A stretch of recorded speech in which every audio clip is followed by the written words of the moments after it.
아내와 이혼 소송 중인 40대 남성이 아내가 데리고 간 아이들을 강제로 데려왔다가 재판에 넘겨졌지만 법원으로부터 선처를 받았습니다. 어떤 사연이 있는 걸까요? 이런 일이 좀 종종 많이는 아니지만 가끔 네. 이혼 소송하면서 일어나기도 하거든요. 어떤 사건이냐면 A 씨가 이제 형사처벌을 받은 분인데 남편이신 네, 거죠? 그렇죠. 네. 남편인 A 씨의 부인 B 씨는 그 시댁이랑 사이가 나빠지니까 그 올해 2월 달에 아이들을 데리고 친정에 다녀오겠다라고 하면서 집을 나갔습니다. 네. 근데 남편 A 씨는 B 씨가 금방 돌아올 줄 알았는데 바로 이 B 씨가 이혼 소송을 제기했습니다. 그래서 그러니까 이 먼저 이제 부인이 부인이 조금 먼저 아이를 남편을 데려가긴 상대로 네, 했군요. 네. 그래서 어쨌든 이혼 소송을 제기하긴 했지만 2개월 정도 아이들을 보지 못한 이 남편 A 씨가 음, 그 A 씨의 부친 그러니까 시아버지 되는 이 부친과 함께 4월에 처가를 찾아갔다가 집 앞 놀이터에서 처남이랑 놀고 있는 아이들을 본 거예요. 네.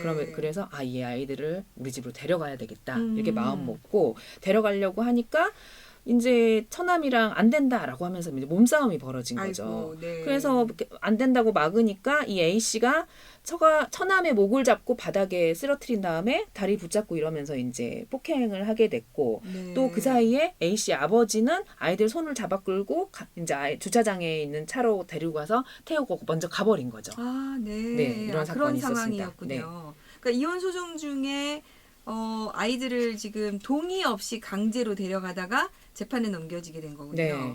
그래서 이제 어떤 구체적으로 제명이 어떻게 되나요? 이제 보통 사람들이 생각하기에 음. 아이의 부모는 엄마만 부모가 아니라 아빠도 부모니까 아빠가 데려간 게 뭐가 문제냐라고 네. 생각하시는 분이 상당히 있으실 것 같아요. 음. 하지만 이럴 경우에 부모가 모두 보호자라고 하더라도 상대방 일방의 그런 보호하고 있는 걸 절단시키고 네. 임의로 데려가는 것은 미성년자 약취죄에 해당이 됩니다. 네. 네, 그래서 아이들을 데려간 게 미성년자 약취죄. 그 다음에 몸싸움하다가 처남 눌러가지고 폭행한 부분이 있잖아요. 그래서 네. 상처를 입었거든요. 상해를 입어서 상해 혐의로 재판에 넘겨졌죠.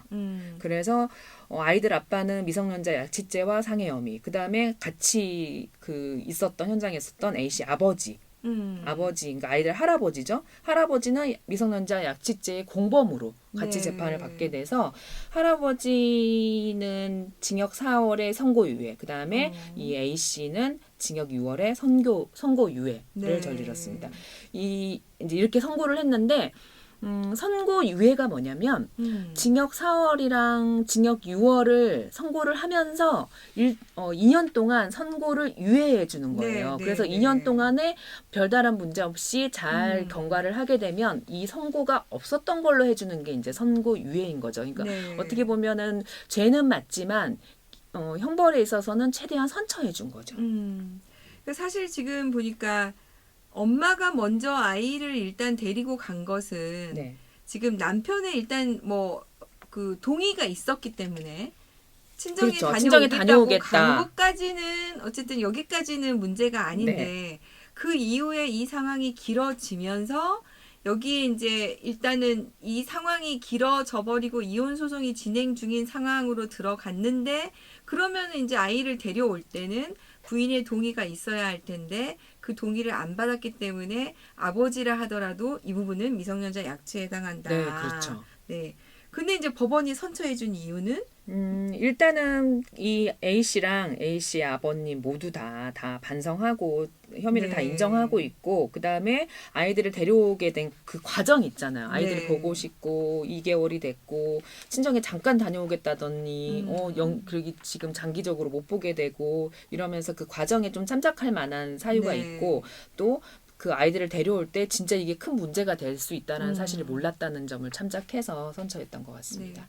실제로 저희가 이제 이혼 소송을 하다 보면 양육권 다툼이 많이 이제 일어나게 되고 서로 이 양육권을 가지기 위해서 유리한 이걸 지위를 점하기 위해서 아이들을 탈취해야 하는 거 아니냐라는 의혹을 많이 느끼시잖아요. 그렇죠. 그래서 이제 이 사례가 사실은 좀 이 부분을 명확히 하는 게 좀 도움이 될 것 같고 실제로 저희도 그런 거 많이 이제 상담을 해오세요. 네. 애들 데려와 버릴까요? 막 이렇게 그러니까요. 하잖아요. 네.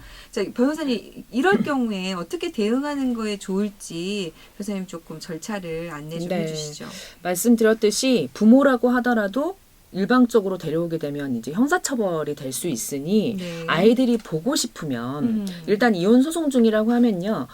친권 양육권자 지정에 관한 사전 처분을 신청을 해서 내가 양육권자가 돼야 된다라고 하면서 먼저 재판으로 다퉈야 됩니다. 그리고 내가 꼭 굳이 양육을 상대방이 하는 것에는 동의하지만 나는 아이들을 보고 싶다. 그러면 네. 이렇게 보고 싶다고 막 가서 데려오면 안 돼요. 그렇죠. 그거는 면접 네. 교섭권을 신청을 하시면 돼요. 면접 교섭을 이혼 소송 중일 때는 사전 처분으로 면접 교섭을 해달라는 청구를 하시면 되고 이혼 소송 중이 아니라고 하더라도 면접 교섭을 청구하는 방법이 있으니까 통해서, 네. 항상 법적으로 해결을 하셔야 됩니다. 법원을 통해서. 네.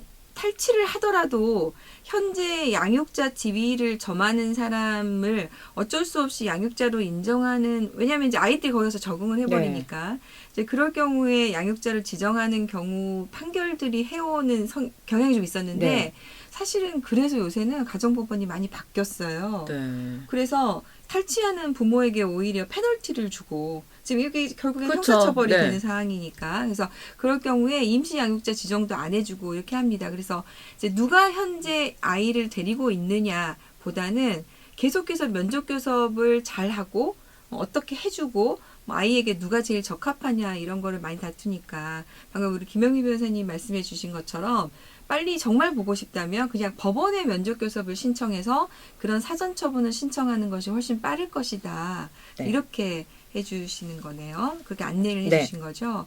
자, 그러면 이 경우에 자 면접 교섭을 거부하면 어떻게 네. 합니까?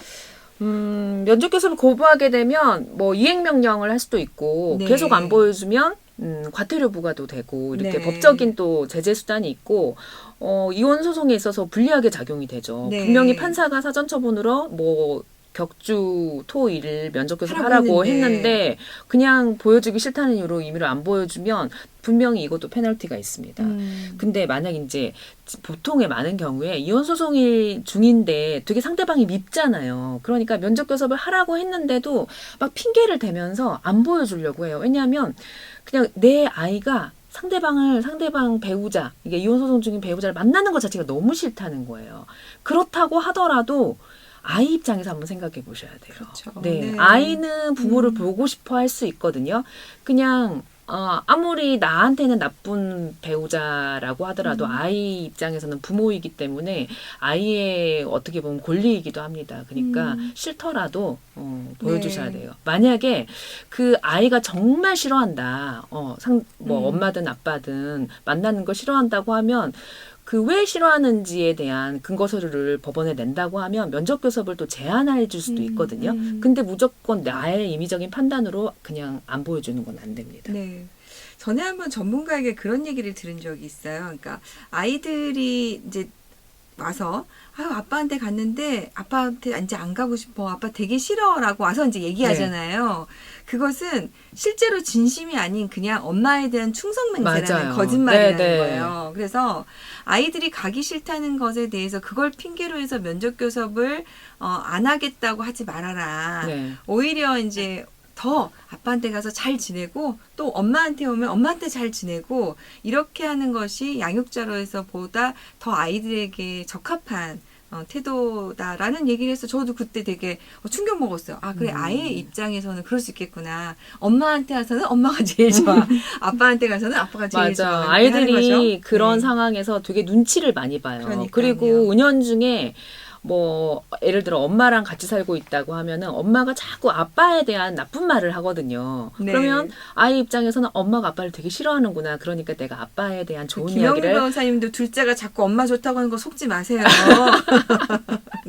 그래서 두둔하는 말을 안 해주고 싶어 하는 거거든요. 아이들이 너무 눈치를 보잖아요. 네. 그러지 않도록 가급적이면 내가 상대방 배우자가 미우면 나 혼자 미워해야지 그걸 아이한테 푸시면 안 돼요. 네 아빠는 왜 이런다니, 네 엄마는 왜 이런다니 이러시면 아이가 괜히 눈치 보면서 자꾸 눈치 보는 아이로 크게 되거든요. 이거 정말 중요한 내용입니다. 그래서 배우자에 대한 이야기는 아이들 앞에서 가능한 하지 않기 오늘 한번 우리 김영 변호사님과 함께 약속하면서 마무리하도록 하겠습니다.